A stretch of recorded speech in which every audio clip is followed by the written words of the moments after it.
인생의 구빗길에서 공자를 만나다. 20만 독자가 선택한 베스트셀러. 군자의 지혜로 지성의 품격을 더하다. 천년의 고전으로 멋지게 인생을 다스리는 법. 40. 논어를 읽어야 할 시간. 신정근 지음. 21세기 북스. 옛말에 10년이면 강산도 변한다라고 한다. 세상사의 변화무쌍함을 이르는 말이다. 요즘 10년이 되기도 전에 세상이 확 바뀐다. 특히 인공지능, 사물 인터넷, 감성 로봇, 플랫폼 산업 등 4차 산업혁명이 화두가 되면서 그 변화가 더더욱 빨라지고 있다. 앞으로 변화의 속도가 더 빠르면 빠르지 더 느려지는 일은 없을 듯하다. 세상이 빠르게 바뀌는 것을 막을 수는 없다. 변하는 것을 막는다고 하더라도 변화의 시간을 조금 늦출 수 있지만 변화 자체를 막을 수는 없다. 세상이 바뀌더라도 바뀔 수 없는 것도 있다. 일찍이 공자는 세상사의 변화에서 더할 것은 더하고 뺄 것은 빼는 손익 작업을 해야 하지만 삶을 지탱하는 원칙은 바꿀 수 없다고 말한 적이 있다. 그것이 바로 40. 논어를 읽어야 할 시간에서 함께 이야기하고자 했던 삶의 고갱이라고 할 수 있다. 40 논어를 읽어야 할 시간이 나온 지도 8년의 시간이 지났다. 빠른 세상의 흐름에 비춰보면 책의 내용이 그대로 있을 수가 없다. 사례나 예시, 그리고 내용에서 8년 전의 흐름에서 쓴 부분이 있다. 그 중에는 시대를 비춰보는 거울로서 여전히 생명력을 지니고 있지만 일부는 철진한 이야기라는 느낌을 주는 경우가 있다.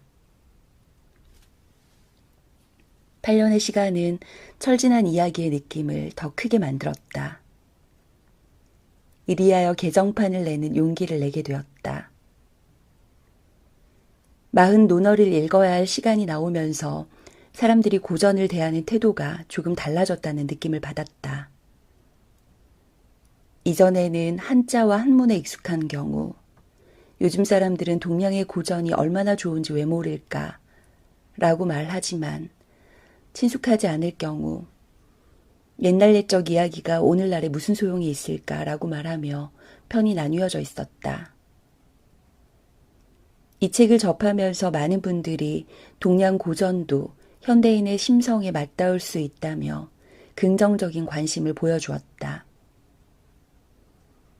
그 이유야 여러 가지가 있겠다. 한자와 한문을 잘 몰라도 원문과 번역문에 좀 더 친근하게 다가갈 수 있고 내용도 과거보다 현대의 사례를 다루었기 때문에 관심을 열지 않았을까 생각해 본다. 언어는 시대적으로 바뀌고 사회적으로도 바뀌고 개인적으로도 바뀐다. 동양 고전의 언어는 시대와 사회에 따라 끊임없이 다시 쓰이면서 그 시대 사람과 만날 수 있게 된다. 같은 말이라도 다르고 다르다고 하듯이 동양 고전의 언어도 끊임없이 탈바꿈을 할 수밖에 없다. 이는 8년 전에 나왔던 40 논어를 읽어야 할 시간의 언어도 조금 바뀌어야 하는 이유이기도 하다. 40 논어를 읽어야 할 시간이 삶의 고갱이를 다루는 만큼 그 내용은 글을 쓴 나 자신에게로 되돌아온다. 나는 그렇게 살았을까? 이 물음은 나를 돌아보게 하는 습관이 되게 만들었다. 오늘날 사회가 절대주의가 아니라 다원주의의 특성을 보이므로 이 책의 내용은 이런 점을 생각해 보면 어떨까라는 일종의 제안이다. 제안을 받아들일 수도 있고 더 좋은 쪽으로 생각을 해볼 수도 있고 거꾸로 다른 제안을 할 수도 있다. 이 책의 제안으로 이야기꽃이 활짝 피어 삶이 윤택해지기를 바란다. 특히 개정판 40 논어를 읽어야 할 시간은 중용, 대학, 맹자와 함께 사서 시리즈의 한 권으로 자리하게 된다. 서로 겹쳐 읽는다면 유학에서 이야기하고자 했던 삶의 고갱이를 더 다양하고 확실하게 만날 수 있으리라. 저자의 글. 논어의 고갱이를 가졌는가? 일의 흐름을 끊었다가 다시 시작하거나 반가운 사람을 만날 때 빠뜨릴 수 없는 것이 있다. 바로 커피다. 나는 처음에 논어가 에스프레소와 닮았다고 생각했다. 에스프레소가 커피의 커피이듯이 논어는 사서삼경 중에서 으뜸자리를 차지하고 있기 때문이다. 하지만 다시 생각해보니 아무래도 에스프레소는 역경에 더 어울릴 듯하다. 역경은 개인이든 조직이든 공동체이든 생과 사, 길과 흉이라는 운명을 다룬다. 사람에게 운명만큼 진하고 쓴맛이 어디 있겠는가. 그래서 나는 에스프레소 자리를 역경에게 넘겨주고 논어에 어울리는 커피를 다시 생각해봤다. 일단 논어는 문장이 강건하지도 않고 웅변적이지 않으며 잔잔하다. 내용도 추상적이거나 고차원적이지 않고 지상파 방송의 아침 프로그램처럼 귀와 눈에 쉽게 들어온다. 그래서 다들 쉽게 논어에 달려들지만 실상 접하고 나면 에이, 겨우 이딴 소리 가지고는 이라며 책을 집어던질 수 있다. 사실 중국 철학사를 통틀어 관심이 가장 넓고 생각이 가장 깊으며 종합 능력이 둘째가라면 서러운 송나라의 철학자 주희도 처음에는 논어의 별다른 매력을 느끼지 못했다. 그냥 늘 부모님으로부터 듣는 좋은 말씀과 같은 잔소리로 생각했을 정도다. 조선의 이이도 그랬다. 두 사람은 도교와 선불교에 심취하는 등 먼 길을 돌아온 뒤에야 비로소 논어의 매력에 푹 빠져서 그 묘미를 느끼기 시작했다. 쉬우면서도 깊은 맛이 바로 논어의 특징이다. 그래서 나는 논어를 카페모카에 견주어 본다. 우리는 처음에 입술과 혀로 초콜릿 가루를 만난다. 다음으로 잔을 약간 기울이면 느리게 움직이는 구름 같은 휘핑크림을 만난다. 휘핑크림이 입술에 닿을라치면 어느 사이에 에스프레소와 데운 우유로 된 카페라떼가 입속으로 쏙 들어온다. 다른 맛의 침입에 잠시 움찔하지만 좀 있다가 다시 컵을 기울인다. 기호에 따라 달리 만들어 먹겠지만 카페모카의 세 가지 맛과 느낌은 그렇게 진하지도 그렇게 자극적이지도 않다. 혀를 잘 굴리면 다르면서도 한 곳에 어우러진 맛을 음미할 수 있다. 인생이 어찌 한 층으로 되어 있겠는가. 논어도 여러 층으로 되어 있다. 따라서 논어도 평이하지만 사람에 따라 읽을 때마다 맛이 다르다. 이 때문에 이거 왜 이래 라고 흠칫 놀랄 수는 있지만 금방 다른 맛으로 버무려진 맛의 향연을 즐기게 될 것이다. 카페모카의 잔을 기울이면 또 다른 맛을 느낄 수 있듯 논어도 읽고 들여다보면 다른 맛이 나의 마음으로 들어와 자리를 차지한다. 그때 카페모카가 주는 맛과 느낌만큼이나 논어가 주는 맛과 느낌도 부드러우면서도 깊다. 공자는 논어에서 세상 사람들을 괜찮게 만들어서 사람 사이를 아름답게 물들이는 품격을 이야기하고 있다. 사실 공자라고 하면 사람들은 그를 개인의 인격에 초점을 맞춰 성인이라 말한다. 그만큼 그와 나 사이에 차이가 벌어지게 된다. 하지만 공자를 철학과 종교의 성인으로 높이 띄우기 이전에 고단한 시대를 슬기롭게 헤쳐간 지도자로 보자. 그는 오늘날보다 더 빡빡했으면 빡빡했지 결코 느슨하지 않았던 시대를 살며 절망 속에 희망을 길러내고 혼란 속에 질서를 찾아내 그것을 널리 퍼뜨리려고 안간힘을 썼던 인물이다. 이로 인해 주유철환이란 말이 생겨났다. 수레를 타고 세상을 뺑뺑 돌아다녔다는 뜻이다. 여행 때문이든 사업 때문이든 오늘날 우리도 비행기를 타고 세계 곳곳을 누빈다. 빗대어 표현하면 주유기환이라고도 할 수 있겠다. 이처럼 우리도 인생의 구비를 넘어가며 저 한 사람은 기본이거니와 딸린 사람과 걸음을 맞추며 앞으로 나아가지 않는가. 이끌어간다는 점에서 나와 다를 바 없는 공자를 통해서 인생과 사회의 난제를 푸는 비결을 이야기해보자. 요즘도 사람이 둘만 모여도 내가 잘났니 네가 잘났니 다투며 우당탕 싸우기 마련이다. 그런데 공자는 출신 성분이 다른 3천여 명의 제자, 집단을 이끌면서 그들 사이를 탁월하게 조율해 개개인의 능력을 최대로 끌어올렸다.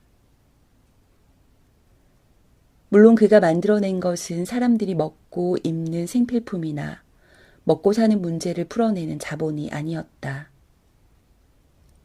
그것은 지혜이자 의미였다. 그것이 얼마나 깊으면 3천여 명의 목마름을 풀고도 남았으며 허기를 채우고도 남았을까.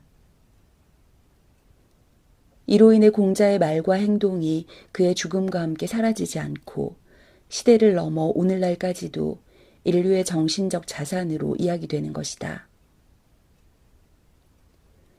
이렇게 보면 우리는 논어를 통해 공자라는 역사적 인물의 품격을 엿볼 수 있을 뿐 아니라 커다란 조직을 살맛나는 공동체로 만들어가는 지도자의 품위를 느낄 수 있다. 이 책에서는 주로 두 가지를 살펴보려고 한다. 하나는 공자의 말을 통해서 나 자신이 품격 있는 사람이 되기 위해서 갖춰야 하는 덕목을 알아보는 것이고, 다른 하나는 공자가 어떤 덕목을 어떻게 발휘했기에 주위 사람들과 목표를 함께하며 자신들의 세계를 만들어 갔는지를 알아보는 것이다. 논어에 나오는 말로 하면 이 둘은 숙이 아닌이라고 할 수 있다. 자신을 잘 건사하면서 주위 사람들을 편안하게 하는 것이다. 우리가 무엇을 위해서 그렇게 해야 하느냐고 물을 수 있지만 결국 우리네 인생도 숙이 아닌으로 요약되지 않겠는가. 이처럼 숙이 아닌은 오래된 질문이지만 낡은 질문이 아니다. 그것은 수시로 끄집어내서 나의 앞길을 비춰보도록 만드는 빛과 같은 것이다. 논어와 관련해서 재미있는 이야기가 있다. 태조 조광윤을 도와 송나라를 일으켰던 조보라는 사람이 있었다. 그는 일찍이 전쟁터에서 사느라 글을 읽을 짬이 없었다. 송나라를 세운 뒤에 그는 퇴근하면 문을 걸어 잠근 채 책 읽기에 공을 들여 학식을 쌓게 되었다. 하지만 조광윤이 죽고 태종이 즉위한 뒤에 조보가 승상이 되자 주위 사람들은 조보의 짧은 가방끈을 두고 수군거리기 시작했다. 겨우 논어 반쯤 읽은 사람이 뭘 하겠냐는 투였다. 조보는 이런 소문을 듣고서 자신을 변명하지도 않고 허세를 보이지도 않았다. 그는 솔직하게 말했다. 지난날 논어 반권의 지식으로 태조를 도와 천하를 안정시켰으니 이제 그 반권의 지식으로 태종을 도와 태평한 세상을 만들겠다. 이 일로 인해서 반부논어니 반부논어치천하라는 고사가 생겨났다. 사실 우리가 이 세상을 살아가는데 꼭 많은 지식이 필요한 것은 아니다. 많이 안다고 꼭 인생을 잘 사는 것도 아니다. 또 많이 배웠다고 꼭 투자를 잘하고 사업을 잘 경영하는 것도 아니다. 문제는 핵심이다. 나무에 비유하면 고갱이다. 중요한 것은 많이 외워서 때에 맞게 읊조리는 것이 아니라 고갱이를 꽉 잡고서 언제 어디서든지 그것을 자유롭게 쓰는 것이다. 그렇게 하려면 단순히 들어본 것으로는 부족하고 그냥 아는 것으로도 부족하다. 제대로 알아서 언제든지 불러낼 수 있도록 아는 것이 늘 준비된 상태에 있어야 한다. 그러기 위해서는 많이 아는 것이 아니라 핵심을 제대로 알아야 한다. 우리는 논어를 좀 안다며 여기저기 떠벌리는 허풍쟁이가 되지 않고 조보가 되어야 한다. 논어를 피와 살이 되도록 읽어야 하는 것이다. 1. 응시. 잘못을 고치기에 우물쭈물하지 않는다. 사람. 특히 연예인이 가장 싫어하고 무서워하는 것은 무엇일까? 바로 자신의 화장하지 않은 얼굴이라고 한다. 감추고 싶은 것을 그대로 드러낼 수밖에 없기 때문이다. 최근 리얼리티 TV 프로그램이 인기다. 가능한 한 단점을 감추려는 속성을 갖는 연예인이 화장기 없고 푸석푸석한 얼굴을 그대로 드러내고 알리고 싶지 않은 사적 비밀까지도 무의식 중에 밝힌 것이다. 그런데 시청자들은 역설적으로 그걸 보고 그들에게 더 정감을 느끼고 호의를 갖는 모양이다. 사람은 보통 자신의 단점을 드러내기를 좋아하지 않는다. 뜻하지 않게 단점이 드러났으면 재빨리 감추려고 한다. 예컨대 힐을 신은 여성이 시내버스를 급히 타려 하다가 중심을 잃고 넘어졌다고 하자. 그이는 어디를 다쳤는지 확인하기보다는 자신이 넘어져서 우스꽝스럽게 되었다는데 더 민감해져 재빨리 그 자리를 벗어나려고 한다. 숨기려고 해서 영원히 감출 수 있는 것은 아니다. 숨기부터 하고 고칠 것을 생각하지 않는다면 앞으로 숨길 일이 또 생길 수 있다. 정녕 무엇을 부끄러워해야 할까? 공 선생이 이야기했다. 자율적 인간이 무겁게 굴지 않으면 권위가 서지 않고 그럴 경우 배운 게 있더라도 굳건하지 않게 된다. 자율적 인간이라면 충실과 믿음을 자기 행동의 주인으로 삼고 자기만 못한 자를 친구로 사귀지 말 것이며 잘못을 저지를 경우 반성하고서 고치는 일을 피하지도 싫어하지도 말라. 용기하면 포탄이 쏟아지고 목숨이 위태로운 전쟁터를 쉽게 떠올릴 수 있다. 하지만 생각해보면 연인에게 사랑을 고백할 때도 용기가 필요하다.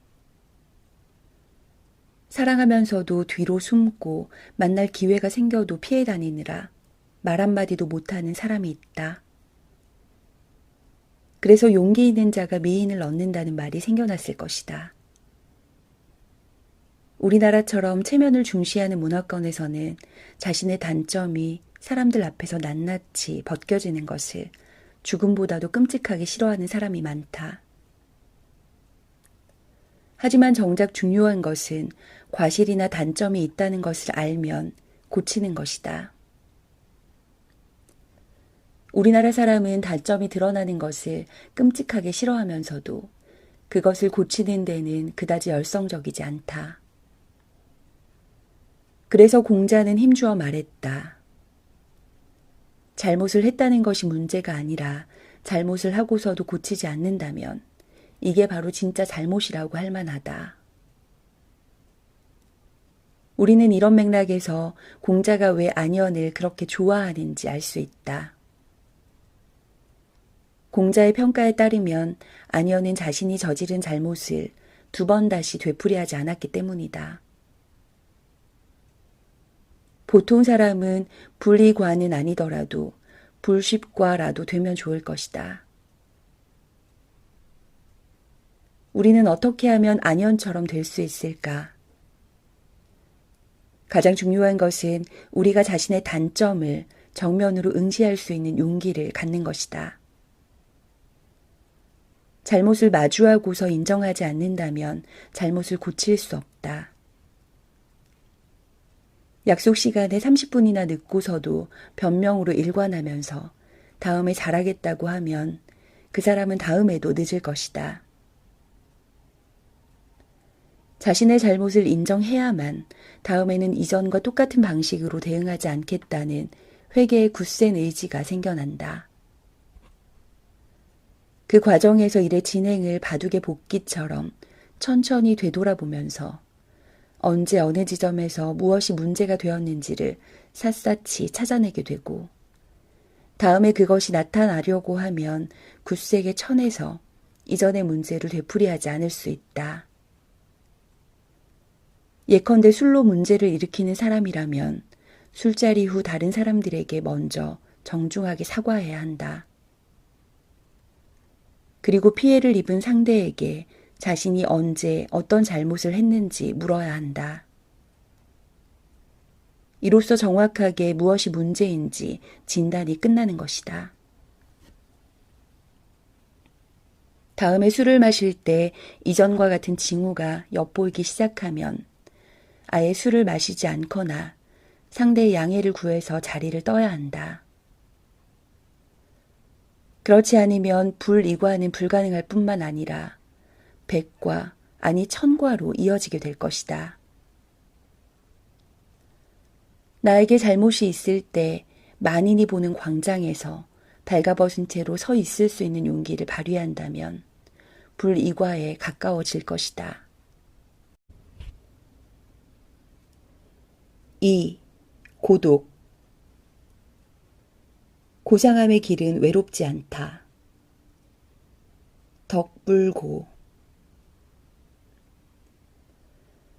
사람을 좌절하게 해서 힘들게 하는 것이 무엇일까? 여럿이 있겠지만 고독만큼 견디기 어려운 것도 없다. 고독에도 여럿이 있다. 첫째, 처벌을 받아서 누구도 나를 아는 척하지 않는 고독이 있다. 둘째, 함께 출발했지만 애써 노력해도 자꾸만 뒤로 처지면서 겪는 고독이 있다. 셋째, 내가 가고자 하는 길이 타당한데도 누구의 동조를 받지 못해 버려지는 느낌이 드는 고독이 있다. 넷째, 시대를 너무 앞서갔던 탓에 세상으로부터 따뜻한 눈길을 받지 못하는 처절한 고독이 있다. 고독이 깊어지면서도 길이 나뉜다. 고독에 넘어져 서서히 무너지는 경우도 있고 고독에 아랑곳하지 않고 꿋꿋하게 버티는 경우도 있다. 공자는 고독을 심하게 앓은 모양이다. 그는 고상함에서 고독을 이겨내는 힘을 찾고 있다. 공선생이 들려주었다. 고상함의 길은 외롭지 않다. 반드시 함께하려는 이웃이 있기 때문이다. 자왈, 덕불고 필유린. 고는 외롭다, 홀로의 뜻이다. 필은 반드시 꼭의 뜻이다. 리는 이웃, 이웃하다의 뜻이다. 덕은 우리말에서 유덕하다, 덕목, 덕성, 덕육, 덕장처럼 널리 쓰이고 있다. 여러 가지 용례가 있는 만큼 그 의미도 다양하다. 개념의 의미를 쉽게 알기 어려울 경우 반대 개념을 통해서 도움을 받을 수 있다. 여기서 덕은 력, 리와 반대로 쓰인다. 력은 육체적이거나 물리적인 힘을 가리킨다. 리는 물질적이거나 금전적인 소득을 가리킨다. 덕은 물리적인 힘과 다르지만 사람을 움직이고 금전적 소득으로 환산되지 않지만 사람이 관심을 갖도록 만드는 특징을 갖고 있다. 덕은 고상한 사람에게 깃들어 있는 사람의 품격이라고 할 수 있다. 물론 고상함은 고고함으로 비춰져서 쉽게 다가서지 못하게 하는 측면이 있으면서도 저속하지 않아서 사람으로 하여금 닮고 싶은 바람을 일으키기도 한다. 우리나라 사람들은 명품이라면 사족을 못 쓴다. 이런 행태도 결국 물질적 측면에서 고상함을 소비하려는 변형된 심리를 반영하고 있는 것이다. 여기서 고상함의 덕을 너무 도덕적인 인격으로 한정시키지 말고 이를 추진하는 스타일, 주위 사람과 구별되는 개성, 변화를 일구는 지도력, 사람과 어울리는 태도 등으로 넓게 이해해보자. 우리는 스스로 생각할 때 합리적이고 타당한 주장을 하면 누구나 호응하리라 예상하지만 실제로 냉담한 반응에 적잖게 놀라기도 한다. 이렇게 상처를 받다 보면 다른 사람들 앞에 나서서 뭔가를 하자고 총대를 매기보다는 뒤에서 따라가려는 태도를 취하게 된다. 주위 사람들의 인정을 받지 못하고 홀로 떨어져 있는 고독을 겪는 것이 너무나도 버겁기 때문이다. 공자도 자신이 걸어가는 길이 올바르다고 확신했지만 시대로부터 열렬한 지지를 받기는커녕 냉담한 거절을 당했다. 하지만 그는 낙담하지 않았고 자신이 가고자 하는 길을 간다면 어딘가에 자신을 이해해주고 자신의 어깨를 다독이며 따뜻한 말을 건네줄 사람이 있다고 확신하고 있다. 이는 괜한 허상이 아니라 있을 수 있는 삶의 실상이다. 공자는 역시 고독의 샘물을 적지 않게 마셔본 듯하다. 세상살이에서 홀로 떨어지는 고독을 싫어하다 보니 우리 사회에서 제 한 몸을 지키는 처세술이 널리 퍼지게 되었다. 이를 두고 어느 날부터 갑자기 땅에 납작 엎드려서 꼼짝하지 않는다며 복지부동이라고 비난하기 시작했다. 사람들은 복지부동을 고사성어처럼 알고 있지만 사실 출처는 군사용어다. 핵폭발이 일어날 징후가 있으면 지하 대피소로 피하는 것이 제일 좋다. 그럴 여유가 없을 때는 핵폭발의 섬광을 눈으로 보지 말고 귀를 막고서 몸을 엎드린 자세를 하는데 이때 배를 땅에 붙이지 않고 떼는 자세를 유지하는 것이 좋다. 배를 지면에 붙이지 않아야 폭발의 충돌을 흡수하지 않을 수 있다. 이 자세가 바로 복지부동이다. 이렇게 보면 우리는 복지부동을 말의 출처나 원의로부터 아주 동떨어지게 새로운 방식으로 사용하고 있는 셈이다. 요즘 복지부동은 정권 교체나 인사발령이 있을 때 공무원 등이 문책당할 일을 하지 않거나 사소한 일조차 꺼리며 일손을 아예 놓고 있는 행태를 가리킨다. 즉 복지부동은 무사한 일, 보신주의와 같은 뜻으로 쓰이고 있다. 복지부동이란 말을 들으면 안타깝기도 하지만 서글프기도 하다. 원래 사람이 나약하기 짝이 없기 때문이다. 이를 벗어나기 위해 개인의 영웅심에만 호소할 수 없다. 우리가 주위 환경에 좌우되지 않고 소신을 가지고 의욕적으로 일하는 사람을 우대하는 풍토를 만들어야 한다. 그렇지 않는 한 정권 교체 등 환경의 변화가 일어나는 상황이라면 을의 복지부동이란 말을 듣지 덕불고라는 믿음을 갖지